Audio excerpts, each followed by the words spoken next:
amigos? Les saludo Gabriela Sotomayor, hoy 15 de octubre del 2024. Hoy tenemos un programa especial muy lleno de derechos humanos y de la situación de derechos humanos.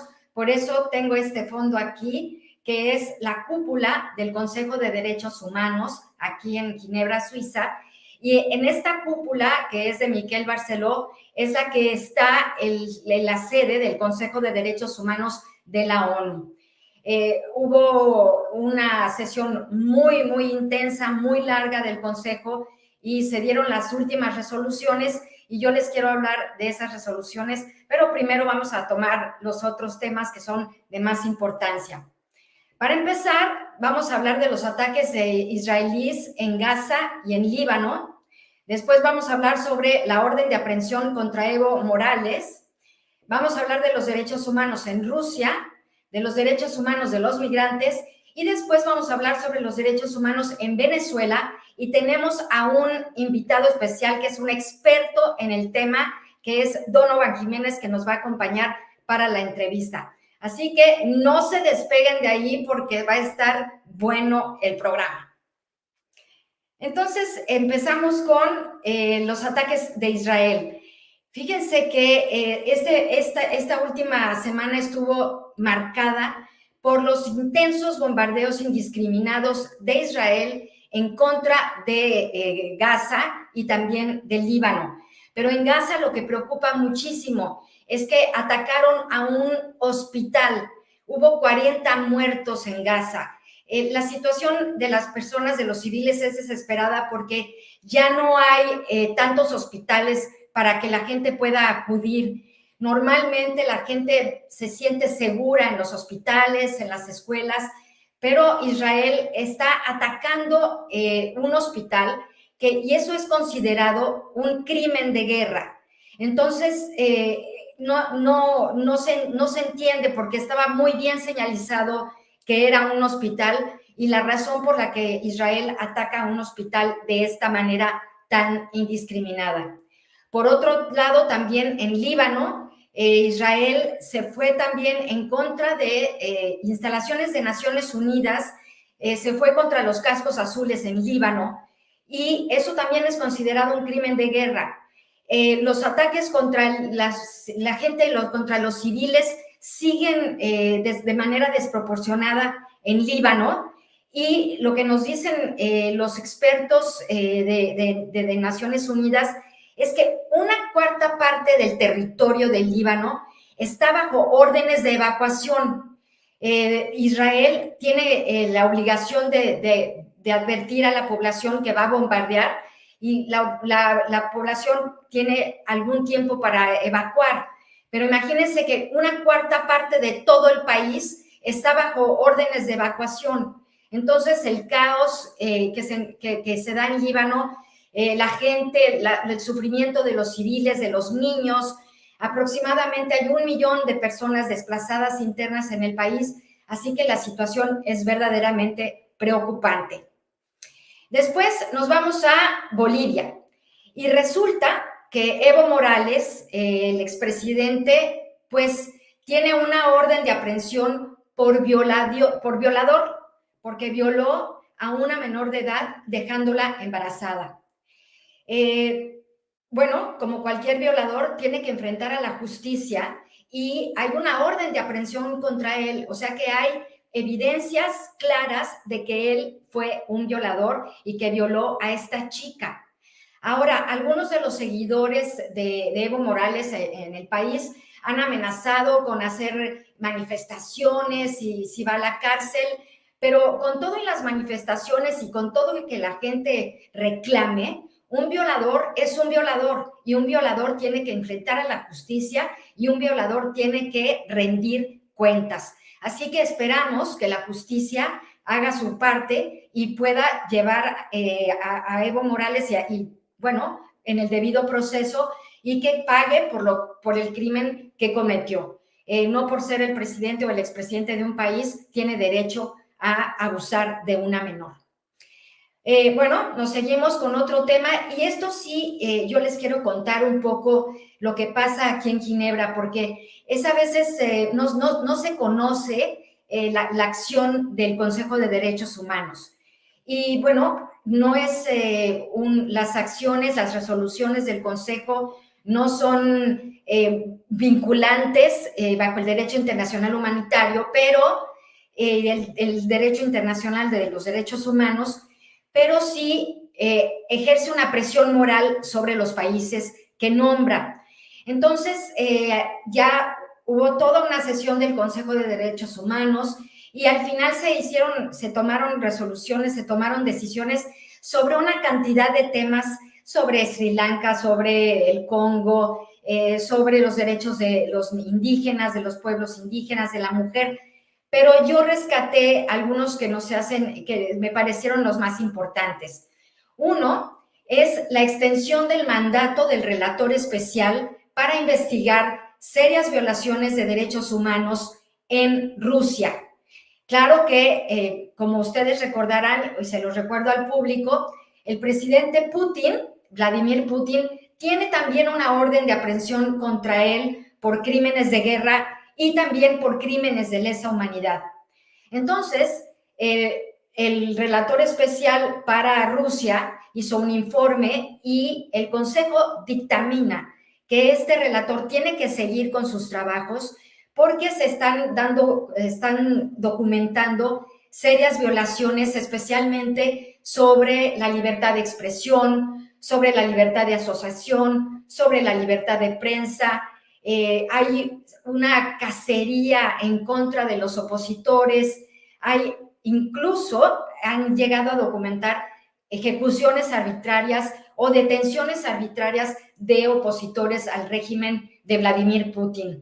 Y también se muestra el Consejo de Derechos Humanos muy preocupado por la muerte en custodia de Alexei Navalny. Recordemos que este activista ruso fue encarcelado y murió en custodia y no se tiene un conocimiento exacto de las causas, porque Navalny era un hombre relativamente joven y, bueno, contaba con buena salud.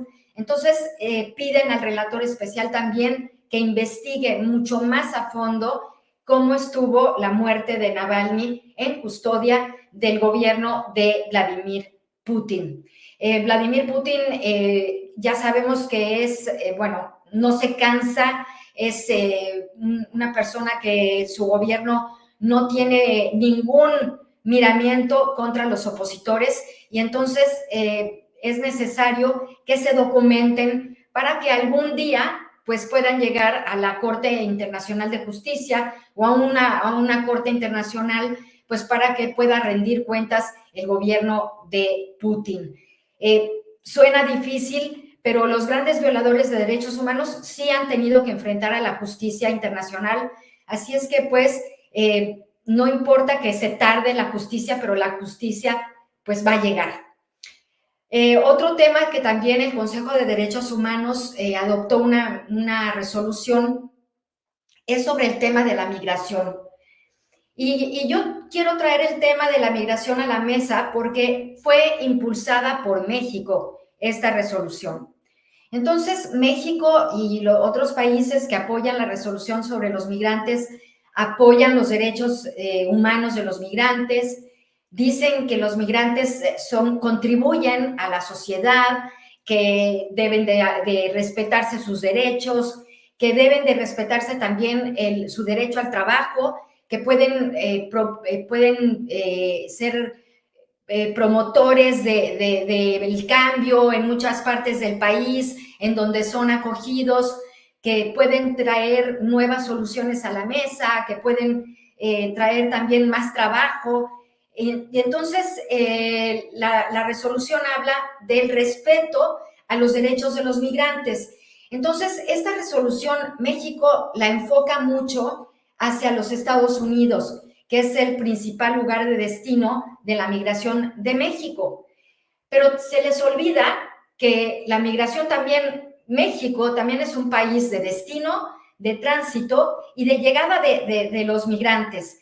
Entonces, México también, con esta resolución, va a tener que responder ante el Consejo de Derechos Humanos sobre los derechos de los migrantes. Sabemos que los migrantes en México los tratan muy mal.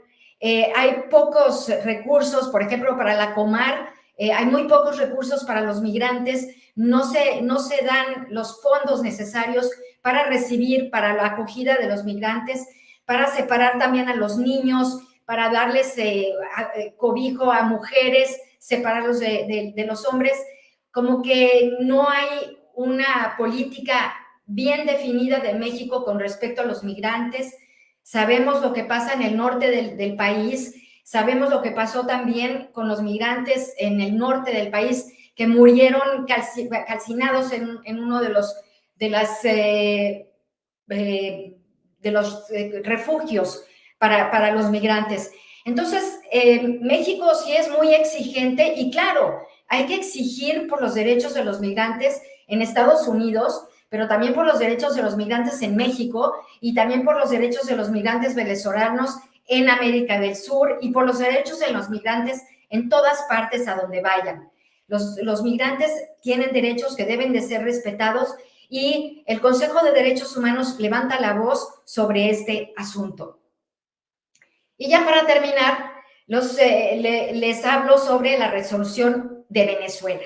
Bueno, fue un lío que se votara esta resolución porque, bueno, Venezuela, los amigos de Venezuela, iban discursos, no dejaban que se hablara sobre el tema de Venezuela, pero finalmente se adoptó una resolución muy importante que habla sobre la extensión del mandato de la misión que va a documentar graves violaciones de derechos humanos que ocurren en Venezuela. Antes de las elecciones, durante las elecciones y después de las elecciones. La ONU ha documentado muchos crímenes de lesa humanidad porque lo que pasa es que hay un patrón sistemático de que el gobierno de Venezuela va en contra de los opositores y de un grupo político que se ve como un opositor. Esto es un crimen de lesa humanidad. Y para hablarnos de esto y de la resolución y de lo que se espera con respecto a Venezuela, tenemos aquí a nuestro experto, al quien invito para que nos acompañe en este momento. Hola, ¿qué tal? Muchísimas gracias, Donovan Ortega, por estar aquí y cuéntanos un poco cómo viste tú la adopción de la resolución. Cuéntanos un poco cómo viste todo esto. Buenas tardes, Gabriela. Muchas gracias primero por la invitación y saludos a la audiencia.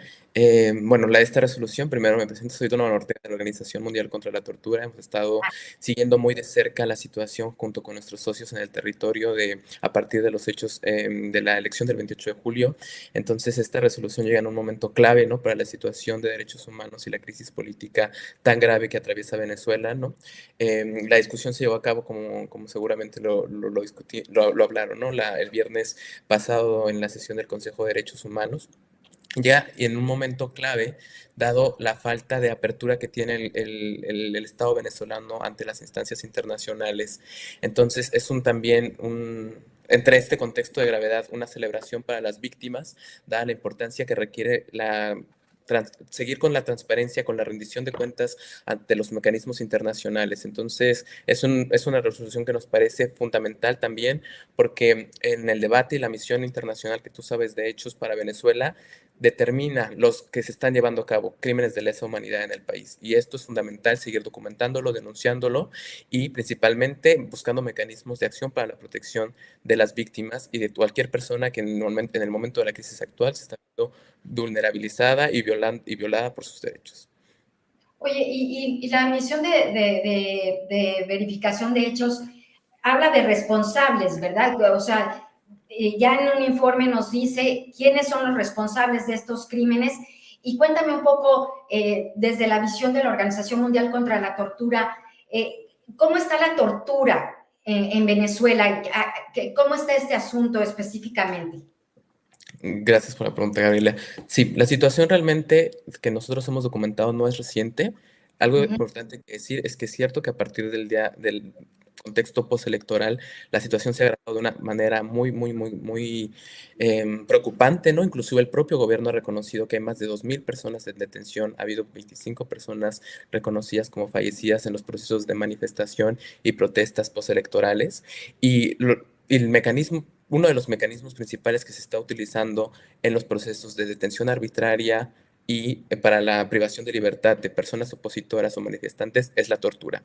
En este momento hay muchas víctimas que no se sabe su paradero, los familiares no tienen acceso a información en dónde se encuentran, y también se está utilizando la tortura para hacer que firmen declaraciones en contra de su voluntad o mecanismos de represión que hagan que se declaren culpables de crímenes que no están cometiendo. Entonces, la tortura en Venezuela desafortunadamente es una de las graves violaciones de derechos humanos que se ha realizado de manera generalizada, no solo en el periodo postelectoral, sino que tiene varios años. No tenemos el caso gravemente de la prisión del Helicoide, donde se han documentado muchos casos de tortura, malos tratos, prácticas incluso de violencia sexual, ¿no? Particularmente contra mujeres privadas de la libertad. Entonces, en este contexto actual lo vemos con mucha gravedad porque es una práctica generalizada que se está utilizando de nuevo por las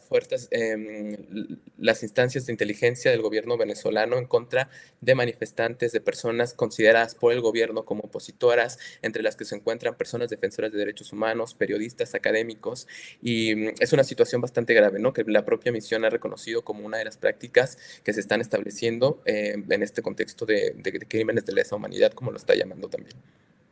Oye, ¿y cómo ves tú la presión internacional? Porque leía yo que realmente pues se espera que países, por ejemplo, como Estados Unidos, eh, presionen más al gobierno para que, bueno, para que muestre las actas de las elecciones y para que dé paso a una transición democrática en el país. ¿Cómo ves tú esto y cómo ves la presión y también de países de América Latina? Creemos que desde la Organización Mundial contra la Tortura hemos estado documentando que no está siendo suficiente, desafortunadamente, ¿no?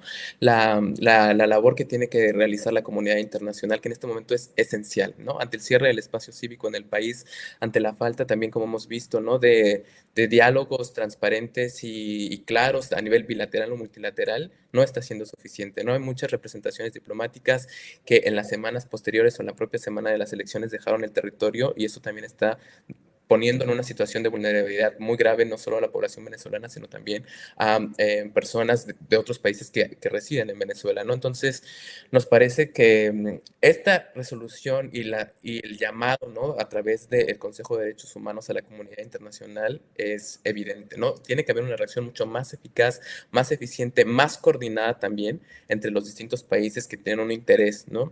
Desafortunadamente también estamos viendo que hay no nueva, pero la tendencia regional no está siendo muy afortunada en América Latina en cuanto a los gobiernos que están abonando o no al diálogo con el gobierno de Maduro, ¿no? Creemos, por ejemplo, que el gobierno colombiano tiene que jugar un rol esencial en este momento en los diálogos, y ha mantenido una posición bastante favorable en cuanto a la apertura al diálogo, pero asimismo estamos viendo otras figuras como el gobierno brasileño, ¿no? Que se están mostrando un poco más neutrales en un momento que requiere tener posiciones mucho más efectivas, ¿no? Para la protección de connacionales, de protección de personas que están buscando refugio en las fronteras, por ejemplo, de la región colombiana o de Brasil, pero creemos, ¿no? Firmemente que se requiere una acción mucho más eficaz, inclusive al interior del propio país, con respecto a las delegaciones que todavía se mantienen en cuanto a brindar protección, ¿no? A personas opositoras o a personas defensoras de derechos humanos que buscan a través de estas representaciones algún mecanismo sí, de acompañamiento de protección internacional, ¿no? Em, Ujú. adelante, adelante. No, te interrumpí, discúlpame. No, y solamente agregar que a nivel que se ha visto también, ¿no? Muy evidente cómo estamos en un contexto actual donde también hay muchos intereses de juego, no solamente el contexto político, sino hay una necesidad clara por seguir transparentando los resultados electorales, ¿no? Lo hemos denunciado, ¿no? Con muchas otras organizaciones internacionales, instancias como el Centro Carten han dicho las irregularidades que se han presentado, pero desafortunadamente, ¿no? Nos encontramos en un contexto donde parece que al menos al corto o mediano plazo no hay una solución definitiva para la población venezolana que está en un contexto de grave riesgo. Y es donde ahí realmente pedimos a la comunidad internacional seguir haciendo llamados, ¿no? Inclusive a la búsqueda del regreso de la propia oficina del alto comisionado que fue expulsada hace algunos meses del territorio. ¿Y cómo ves tú la actuación de México con respecto a Venezuela? Bueno, particularmente creo que también el gobierno mexicano ahora se encuentra en una posición de cambio, de transición, que no está siendo bastante, no es muy clara, ¿no? Honestamente, sobre el diálogo, la posición que tiene que tener con el gobierno venezolano. Hemos visto también, ¿no? En la toma de poder de la presidenta Sheinbaum, ¿no? Figuras alineadas más bien a los intereses del gobierno del presidente Maduro, ¿no? Lo cual nos hace cuestionar cuál será la posición que va a jugar México a través de este nuevo gobierno en la región. Creemos que más bien las apuestas se encontrarán en otros países, ¿no? Desafortunadamente, porque México siempre ha jugado un rol muy importante, como lo sabemos, en cuanto al refugio y el asilo de personas opositoras políticas o defensoras de derechos humanos, pero que en el contexto actual parece que la posición no es clara por el momento, ¿no? Es una posición evasiva principalmente.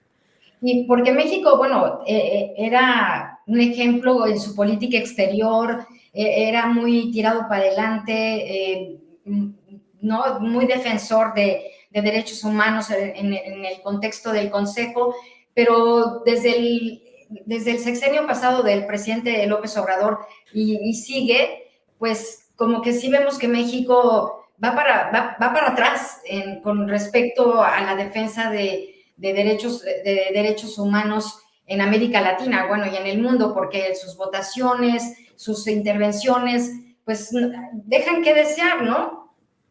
Sí, no, totalmente de acuerdo. Creo que hay un momento, viene un proceso, un sexenio, disculpa, que será complejo en materia de derechos humanos, lo sabemos por las reformas recientes.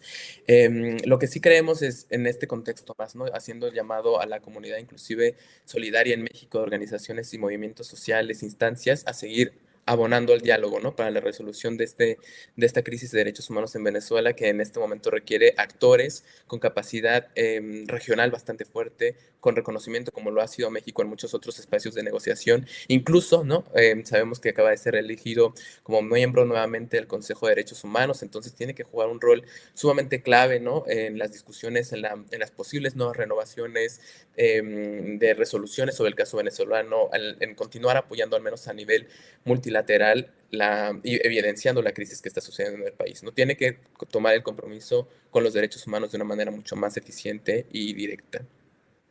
Oye, muchísimas gracias, Donovan, porque nos pintas una fotografía muy completa de la situación y bueno, sé que eres experto en América Latina y bueno, te vamos a estar hablando porque pues hay otros países y también, por ejemplo, Cuba va a presentar su informe sobre los derechos de la mujer, también presentaron cosas de los derechos del niño. Bueno, hay muchas cosas pasando Sí. y bueno, te estaremos hablando para que nos cuentes un poco más sobre la situación. Muchísimas gracias por estar con nosotros aquí en el Rapidín Internacional y bueno, nos vemos muy pronto. Muchas gracias, Gabriela. Gracias al auditorio. Hasta luego. Gracias.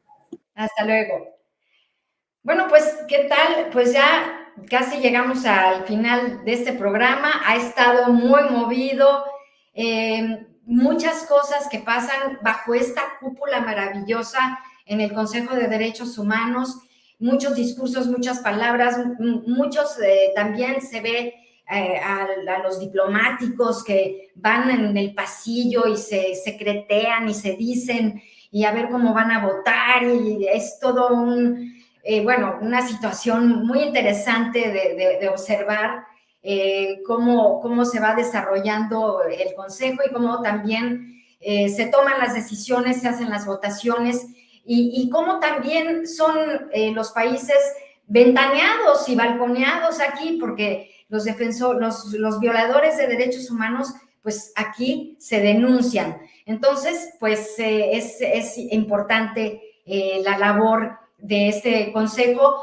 que a lo mejor no toma las noticias principales en el mundo, ni ocupa los titulares de los periódicos, pero por eso me interesa a mí que ustedes sepan lo que pasa en Ginebra, y con relación a las Naciones Unidas y a tantos temas que se tratan sobre derechos humanos, refugiados, migrantes, sobre el trabajo, sobre tantas cosas. Entonces, pues, no sé si hay comentarios por aquí. Vamos a ver si tenemos algunos comentarios.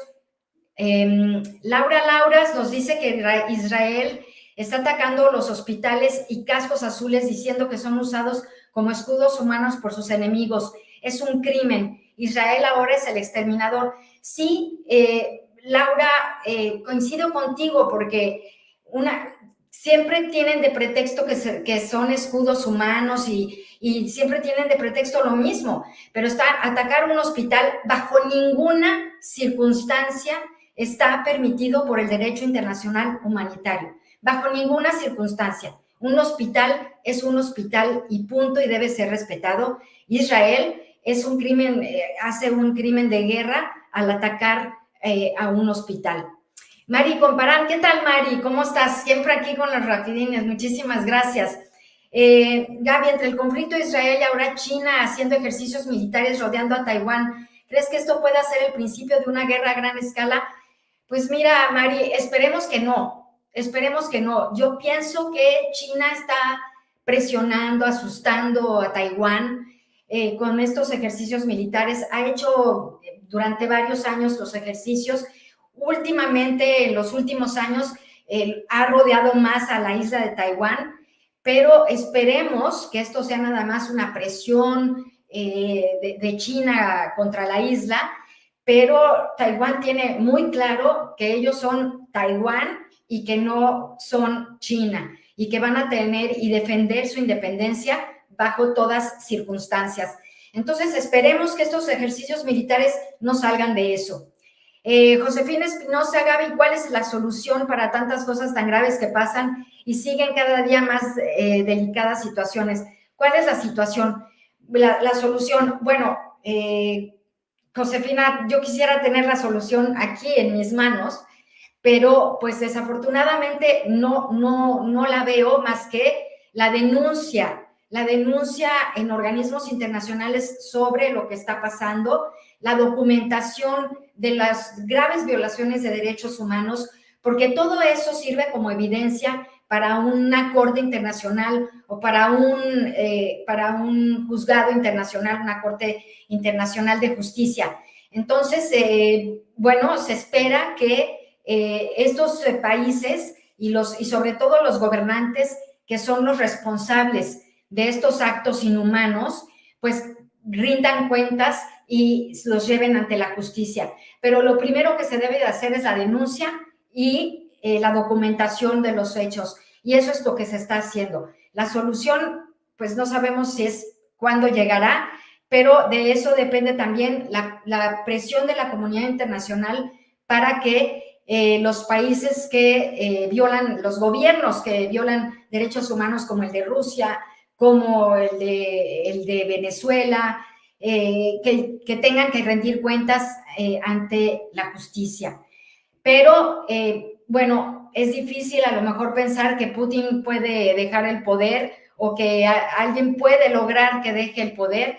Él va a estar hasta no sé qué años, pero pues esperemos que las denuncias sirvan de algo para las víctimas. Maribel Pineda, todo el mundo debe condenar a Maduro. Solo Italia ha alzado la voz, su primera ministra italiana.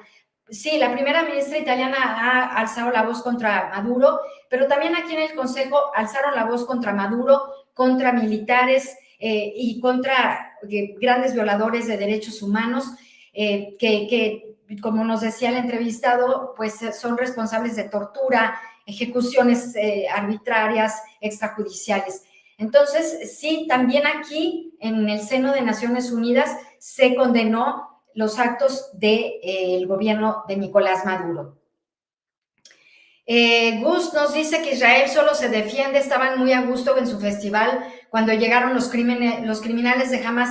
Es cierto, Israel estaba muy tranquilo, los jóvenes estaban en su concierto, un concierto para la paz, o sea que es increíble, y gente inocente que fue atacada por el grupo terrorista de Hamás, fueron masacrados de una manera indiscriminada, murieron unos 1,500 civiles y más de 200 personas fueron tomadas como rehenes.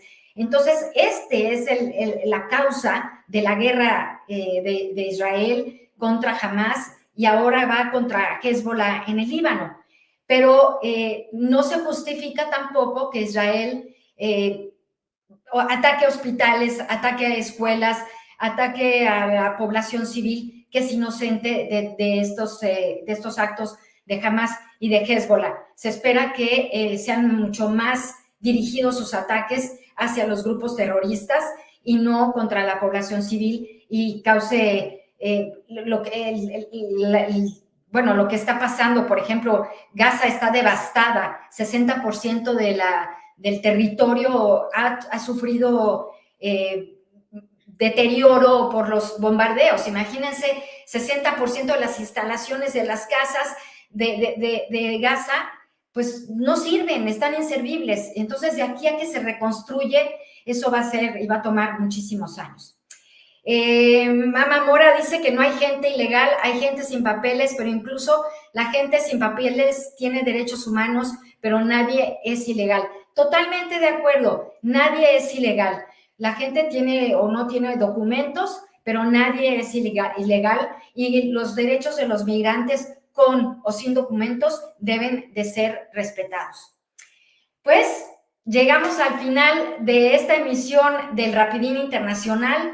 Nos vemos el próximo martes a la misma hora aquí en el mismo canal y muchísimas gracias a Gaby Guerrero por la producción de este programa. Muchas gracias también a Tere Vale y a Jaime Guerrero. Nos vemos a la próxima. Sean felices. Hasta luego.